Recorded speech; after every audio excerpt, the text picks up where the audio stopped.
Hey guys, let's talk. Let's talk about our shadow work, our dark night of the soul work as well.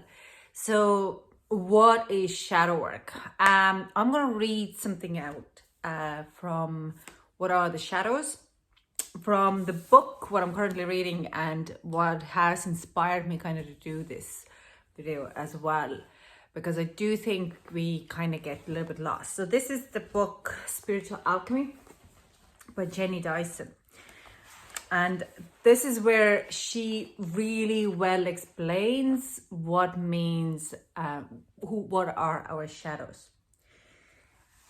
These shadows were always there with me. Even before the ritual, they were present, but I was unable to hear them or sense their presence. I had no idea that they were so many or so powerful. I had no conception of their ability to deceive. One of the purposes of the training, both before and after initiation, was to begin to teach me how to control the shadows that were haunting me. These thoughts forms were being involuntarily generated and were tossing me back and forth of sea of terror. Very well worded what our shadows are. Our shadows are our fears. Our shadows are our traumas in the past. And I have talked about it before, but I loved how Jenny puts it into actually very good conception. She's talk about this book, how she got initiated into alchemy.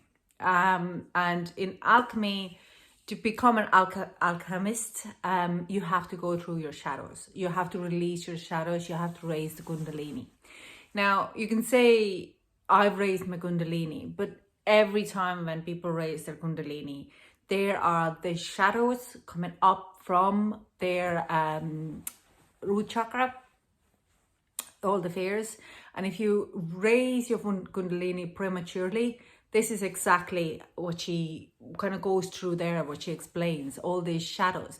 This chapter actually has a very detailed what she has gone through, how she nearly lost her mind because she could see demons and literal shadows in the house who are telling her things.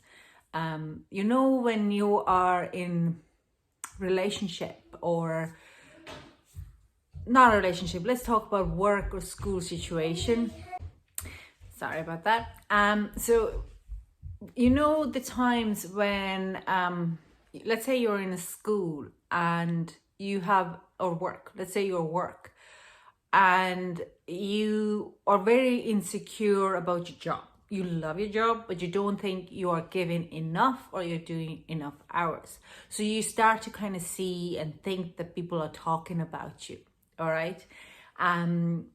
When there's actually nothing happening, no one, maybe they just kind of have a little, what's wrong with her, like in that kind of way, but they actually don't have anything against you, but you kind of try to control your environment by seeing the shadows and trying to convince yourself, like those shadows try to convince you that there is other things happening behind you. I see that a lot. I face it a lot at work, and I used to face it a lot. Now, the shadow work can come up with, let's say, with energy work. Shadow work or the dark night of the soul can come up with planetary situations as well. There's a lot of things we can bring up. Also, twin flame journey, karmic relationships, soulmate journey. Meditations, there's a lot of things why we do go through this kind of like the shadow work.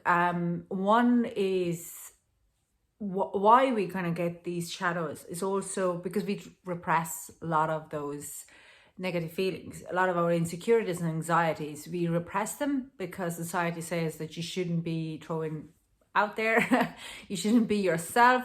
So we repress a lot of our fears. And when we go through a Kundalini awakening or any kind of an energetic work, that comes up. As a healer myself, I can sense people having those shadows. I can bring them up, but I can't let other people, like, to deal that they have to go through their own healing and letting go of those shadows. You need to surrender to that fear to release that person. If you are in twin flame journey, a lot of twin flames do bring those shadows out, so you kind of start to see things what are not actually there. So she also explains really well. It was not until I was exhausted that I found my way out of the trap. I decided that if I discovered my husband dead and had to leave my home, I would deal with it when it happened and not worry about it before then. This is how I released the fear of losing him. When I released the fear, the torment ended. Once I surrendered and accepted the possibility without fear, the terrifying visions of losing my husband stopped. The letting go of the fear deprived the shadows of the fuel that spur their generations and sustain their existence. The privation of that fuel caused a dissolution. The surrender, I must confess, was more due to nervous exhaustion than anything else. I did not sleep that night. It's exactly like that. When you learn to surrender to that fear, insecurity, that anxiety, you're just like, well, I can't control the thing. What was the prayer of, oh, my uncle just sent it to me one day, because I'm going to go through quite a difficult time myself with my son at the moment. So it is little like that. When you, it's like you can't, if you can't, why are you worried about things which you can't control? Just give me a strength to control the things that I can and not to give two shits about the things that I can't. Sorry about cursing, but like that's the whole point of surrendering to the situation as it is, and holding on to things what are important and what is in your control, and not really worry about things what are not in your control, like her fear of losing her husband, to that her husband dies, and when she just kind of goes like, that's fine, whatever happens, it happens, then it kind of dissolves. A lot of people would be this abandonment or losing someone you love because it's an abandonment issue. And I've talked about it before, how much we have abandonment issues, all of us, 100% of population. Then this is one of those fears what we have, to lose a loved one, to lose our kids, to lose our parents, to lose our partners. But when you start to stop kind of worrying about it and surrendering to that situation, then, because you can't control it, everyone has a free will, and especially if you're talking about dying, we all are, the moment we are born, the moment we die is the day we die as well. So it is kind of having this understanding about it and surrendering to it fully.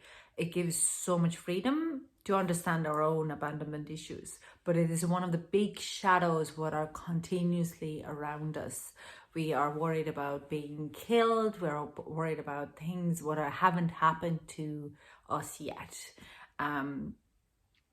So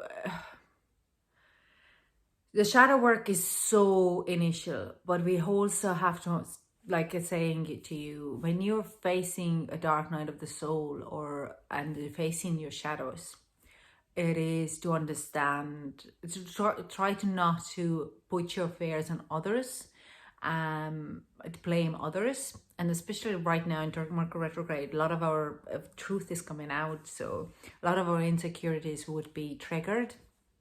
So it's not that we are trying to make other people to take the blame for our insecurities or put our fears and our shadows on them.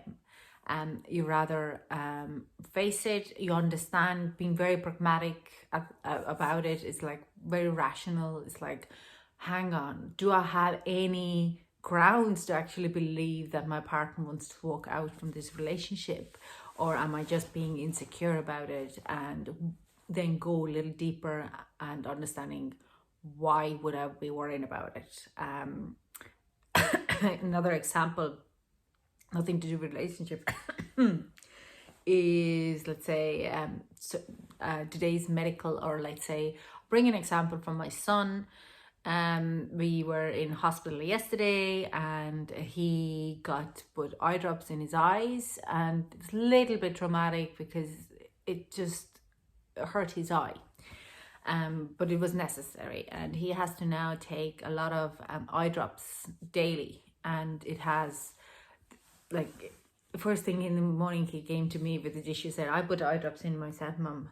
And of course it didn't, he's only 6, but it took us 2 hours to convince him to get the eye drops back in because of the fear and the shadows. And you go in, you're, as a parent, you just want to go, but that is not going to solve his shadow. That is not going to solve his issue, that he is worried about getting his eyes hurt. So, like, this kind, any kind of this type of fears or insecurities: am I skinny enough? Am I big enough? Am I pretty enough? Am I spiritual world? Am I spiritual enough? Is a huge fear to be, and that's an acceptance issue. That it's another shadow what we are carrying on, and it sits our shoulder, and it's self-created shadow. So this is something again to do. Again, we can go back to being rejected and abandoned, and we just kind of try to fit in a lot. So these are the shadows, mostly what we deal with. Of course, there's other shadows and a deeper kind of a more dwelling shadows, but it's much more. What I'm trying to say is just try to remember that these are your shadows. You have created those shadows. And when you surrender to those shadows and you accept them and you kind of go like, we'll deal with it when it comes to it, they dissolve. It's similar to the entities, how we can create entities around us. Now, if you are a spiritual person like I am, into the alchemy and magic and tarot and any kind of energetic work, I would highly recommend this book. I mean, I am halfway through this book and I only started for 3 days ago. Jenny has a very great, sorry, I'm calling her by the Jenny Dyson is her name, and it's just, she has amazing way to write this book. It's very easy read. It's very personal, but like very clear personal way has she writing it. Like, you don't have to be alchemist, but it really well explains of some of those things what you might want to find an answers to, or find to kind of how to relate to. I honestly, when I first woke up this book and was reading the preface of Breward, what is it called now? Forward. Then I was like, oh, I don't think this book would be for me. But like I was saying, after the first chapter, I was sucked in, and it's a great book to kind of having a better understanding of alchemy. The other thing is also what is not talked in this book, but our depression and our sadness, and it's always connected to our subconscious. And if you have a day when you're kind of really feeling down, you feel really depressed, really depressed, it's a first sign in by Alchemist, that this is a release from subconscious, that you have gone so deep into your subconscious that you're ready to release this kind of shadows and yeah, it's like your death. Death is appearing, and it's ready to kind of release and ascend and raise your vibration.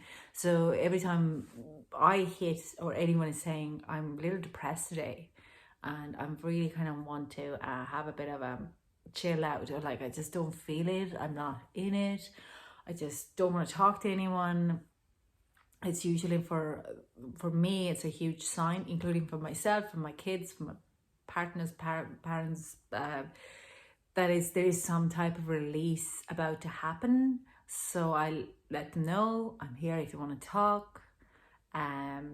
Just phone call away if I can't reach to you, and but I leave them off. I don't poke them, I don't force them anything to do for 2 days, because they have something needs to be released themselves. And if they want to talk, I'm happy to kind of have a chat with them and do the Reiki and the distance Reiki, because that's always helps. That's kind of brings in the golden light and the kind of a caring, healing energy from the universe. So that's all I have for you. Thank you so much for joining me, and I hope to chat to you soon. Bye.